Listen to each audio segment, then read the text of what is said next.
La première fois que j'ai posé la main sur une percussion, c'était sur une percussion africaine. La première fois que j'ai posé la main sur une percussion, j'ai su que ma vie allait changer. J'ai su que ma vie allait changer car il s'est passé quelque chose de magique. Un plaisir instantané, un ressenti jamais vécu. La première fois que j'ai posé la main sur une percussion, j'ai su que ma vie allait changer, car avant ce moment bien précis, je n'aurais jamais pensé pouvoir devenir musicien. C'est cet instrument, le djembé, qui m'a donné envie d'aller plus loin. C'est cet instrument qui m'a donné envie de réaliser quelque chose qui aurait pu être juste un rêve, mais qui, au final, est devenu réalité. C'est cet instrument qui m'a donné envie de devenir musicien. La première fois que j'ai posé la main sur une percussion, c'était aux États-Unis. Et j'ai joué avec 4 personnes. Nous avons joué ensemble, en rythme, avec une cadence, un tempo commun. Nous avons joué ensemble de manière coordonnée. Et moi, je jouais pour la première fois d'un instrument de musique avec d'autres personnes. Ce moment bien précis était un point de départ, car le lendemain, je suis allé acheter ma première percussion. Puis, peu de temps après, je suis rentré en France, où le début d'une quête était lancé. Une quête d'apprentissage, une recherche de savoir, une recherche de plaisir, une quête pleine d'objectifs. La quête d'une nouvelle passion, jouer des percussions. Puis, il a fallu rencontrer des gens. Et j'ai rencontré Rémi. Moi, j'ai vécu à peu près la même rencontre avec l'instrument que Michael. Une sorte de coup de foudre. Un mélange entre le toucher du cuir, la beauté des veines du bois sculpté et surtout l'énergie. L'énergie qui entraîne, qui fait qu'un coup porté, une frappe, en appelle une autre, puis une autre, puis une autre. Et peu de temps après, j'étais dans un train, je revenais de Paris où j'avais fait l'aller-retour pour aller chercher mon premier tambour. J'ai commencé à apprendre tout seul, en autodidacte, en testant, en essayant, en développant peu à peu mes techniques. J'ai progressé en me créant mes propres façons de faire. Et je crois que c'est ça qui me stimulait le plus au début.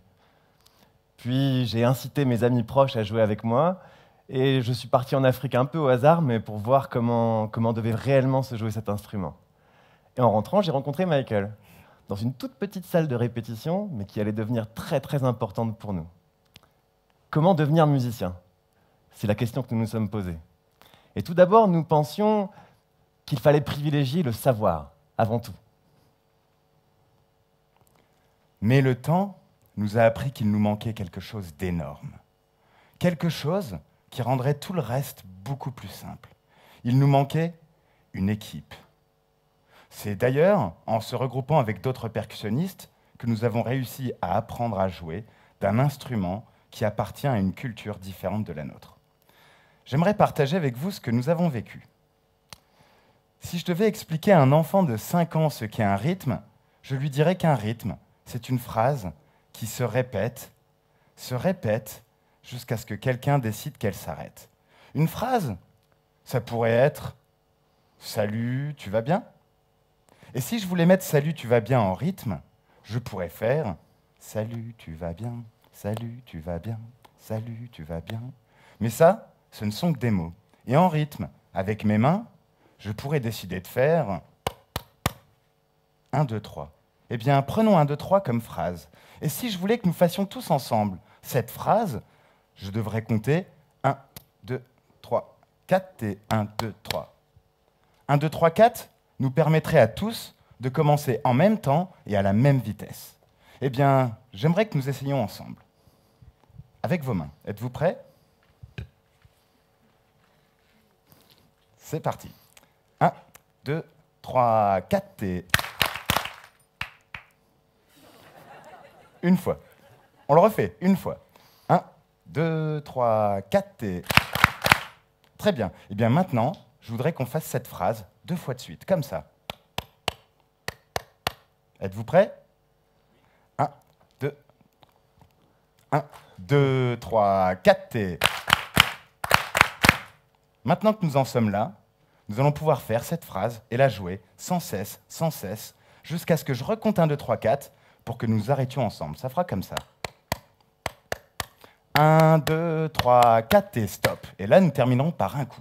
Êtes-vous prêts? C'est parti. 1, 2, 3, 4 et... 1, 2, 3, 4 et stop. Très bien. Et bien maintenant, moi je vais demander à cette partie-là de la salle, à partir d'ici, voilà, de jouer exactement la même chose, sauf qu'on va rajouter un coup au début. Un coup tout seul. On va l'appeler cadeau, parce qu'après, on ne le reverra plus. D'accord? Ça va faire 1, 1, 2, 3, 1, 2, 3. Vous avez compris? On y va, juste vous. 1, 2, 3, 4.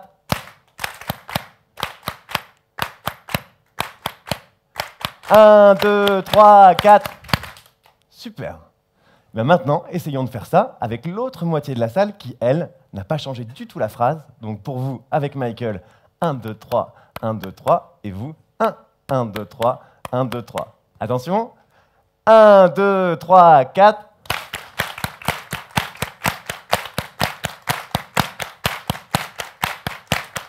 Un, 2, 3, 4. Super.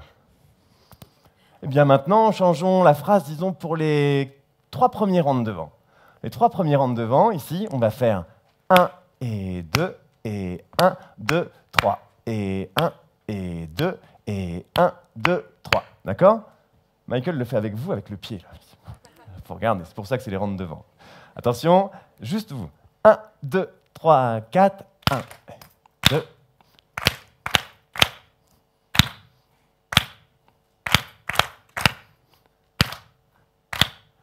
1, 2, 3, 4. Super.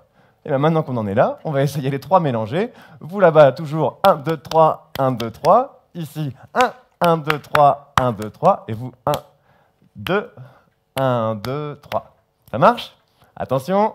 1, 2, 3, 4.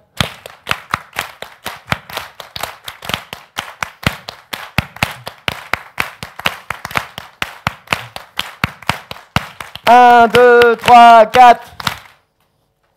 Très bien. J'aimerais maintenant que nous ajoutions un unisson.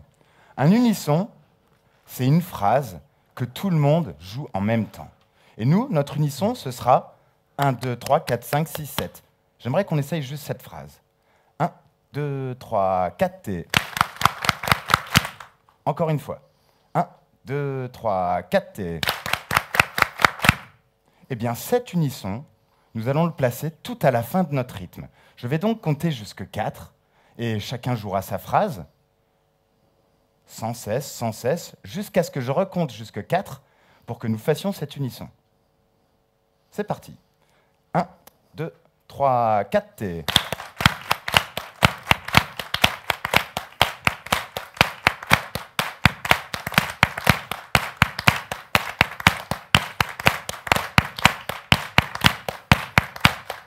Un, 2, 3, 4 et... Waouh! Waouh! Ce que nous venons de vivre, c'est une expérience musicale collective. Et selon nous, ça commence par ça, être musicien. Enfin, en percussion en tout cas, ça commence par ça. Et quels que soient les endroits où nous intervenons, que ce soit dans des écoles, que ce soit dans des entreprises, des établissements de soins, partout où nous allons, lorsque nous disons « nous allons jouer de la musique ensemble », les réactions sont nombreuses. Dont des réactions telles que « ah, moi je ne suis pas musicien » ou alors ah, « j'ai vraiment pas le sens du rythme ».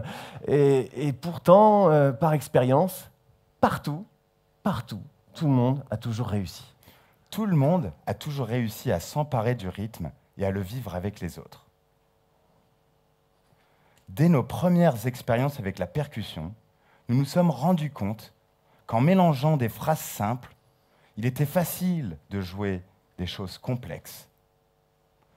Là, nous venons d'en mélanger 2 et en avons fait une polyrythmie. La polyrythmie, c'est le mélange de plusieurs rythmes qui donne naissance à un nouveau rythme qui transcende les autres.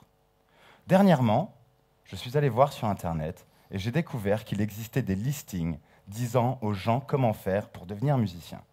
Et sur une liste de 17 points, je me suis rendu compte que jouer en groupe était placé à la 13e position.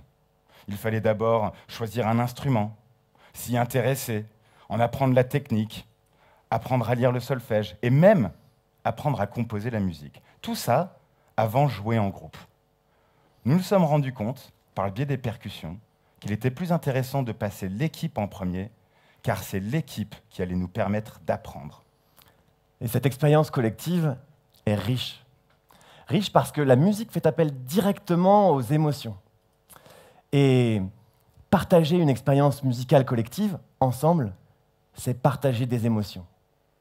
Or, il est peu de choses qui soient aussi puissantes que de partager une émotion avec quelqu'un d'autre. Et partager des émotions, ce n'est pas de l'empathie. Partager des émotions, lorsque l'on joue de la musique ensemble, c'est de la sympathie. C'est vibrer ensemble. Si je gratte une corde de guitare accordée en mi, à proximité d'une autre corde accordée pareille, la seconde va se mettre à vibrer sans que l'on y touche, par sympathie. Et c'est ça, l'expérience musicale collective en percussion. C'est vibrer ensemble, vibrer avec l'autre. Vibrer avec l'autre, ça veut dire trouver sa place et être avec l'autre. Être avec l'autre, mais en tant que personne, en tant qu'individu à part entière, tout en faisant partie du groupe. Prenons comme exemple la musique brésilienne. Vous avez tous entendu parler du carnaval de Rio. Eh bien, dans ce carnaval, on y trouve des orchestres regroupant jusque 300 musiciens. Et on peut même y voir 50 musiciens jouer le même instrument. Il est donc très facile de se laisser porter par les autres. Et on y voit régulièrement des musiciens de niveaux techniques très différents jouer ensemble. Pourtant, chacun y trouve sa place. C'est ça qui fait qu'on est cohérent. C'est ça qui fait qu'on vibre ensemble. Jouer ensemble, c'est affirmer ses goûts, développer son style et finalement s'engager. Et c'est cela que nous recherchons. L'engagement dans une activité artistique commune, la musique. En 2005, nous sommes partis en Guinée, à Conakry, et nous avons découvert pour la première fois ce qu'est une famille d'artistes. Nous sommes partis apprendre au sein d'un ballet. Un ballet, c'est une troupe d'artistes pratiquant différentes formes d'art. On y trouve aussi bien le théâtre que la danse, la musique, le chant. Tout cela est très organisé. Et d'ailleurs, on ne dit pas que troupe d'artistes, mais bien famille d'artistes. Ce voyage nous a appris énormément. Et après un mois de travail acharné, une des dernières questions que nous avons posées au directeur du ballet, c'était si tu devais nous donner un conseil, un seul, pour nous progresser et évoluer dans la musique de ta culture, quel serait-il ? Il nous a regardés avec un grand sourire et nous a dit « C'est simple, c'est comme ça. Et si vous êtes comme ça, le reste suivra. » Son message était important. Ce n'était pas jouer comme des fous du matin au soir, non. C'était consolider les liens entre vous. Et la musique fonctionnera. En nous disant cela, il nous a fait comprendre que tout le monde peut devenir musicien grâce à la force du groupe. Merci. Merci.